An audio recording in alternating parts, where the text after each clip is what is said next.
We had a press conference today featuring a bunch of the journalists who came here. A bunch of the electoral accompaniers came together basically to repudiate and refute the massive series of lies that Joe Biden pushed out the other night in his statement on Nicaragua.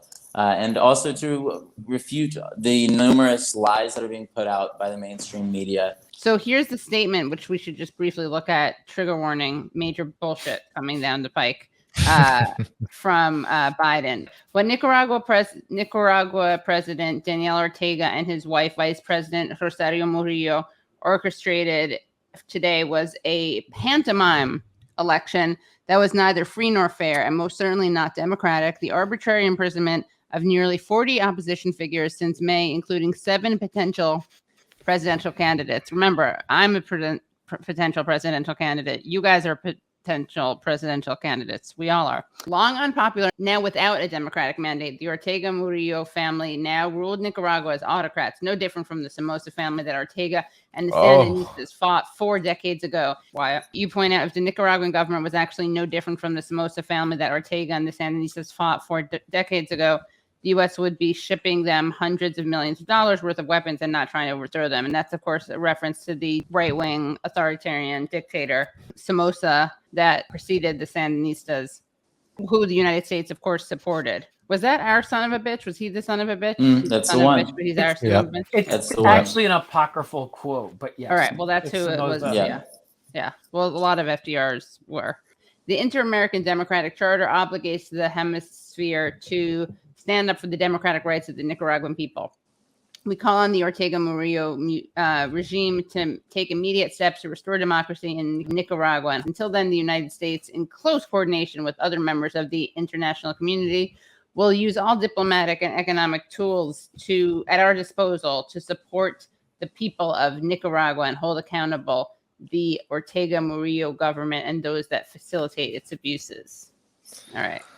So not the most important point, but yeah, it's so wild that he's saying they're long unpopular when, like, the same day this came out, a poll came out showing him with a 38% approval rating.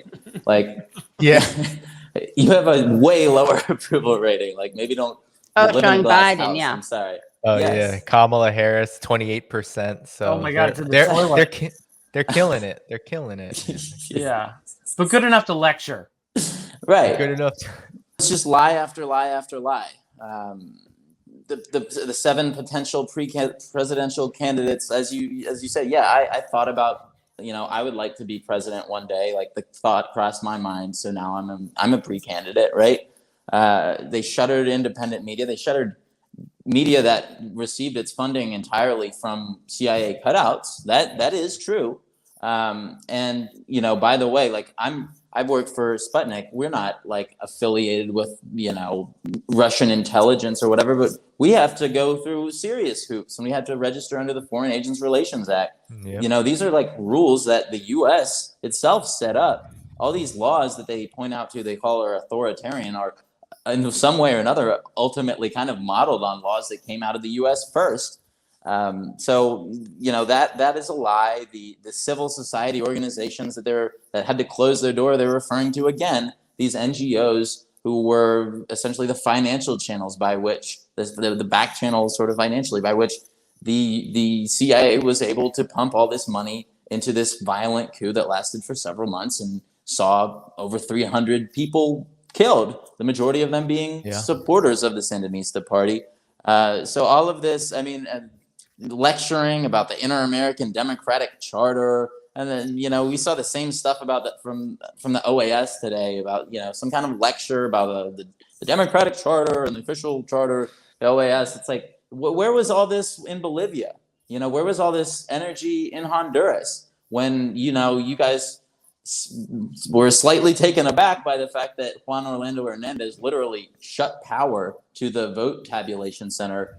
And when it came back on, he has a significant advantage. Like, there was no talk, there was no outcry from the U.S. about the sanctity of Honduran democracy. So, all of this, it's so blatant that it's political. It's not in any way, the U.S. does not actually care about democratic norms, or they wouldn't have sold $600 million more of weapons to Saudi Arabia the day prior. You know, it's and literally have John Kerry shaking hands with Mohammed bin Salman, right? Like a week ago. It's like the double standard for Latin America and the United States and Latin America, or in the United States and the rest of the world. It's like, it's long, it's gross, it's been going on for a while.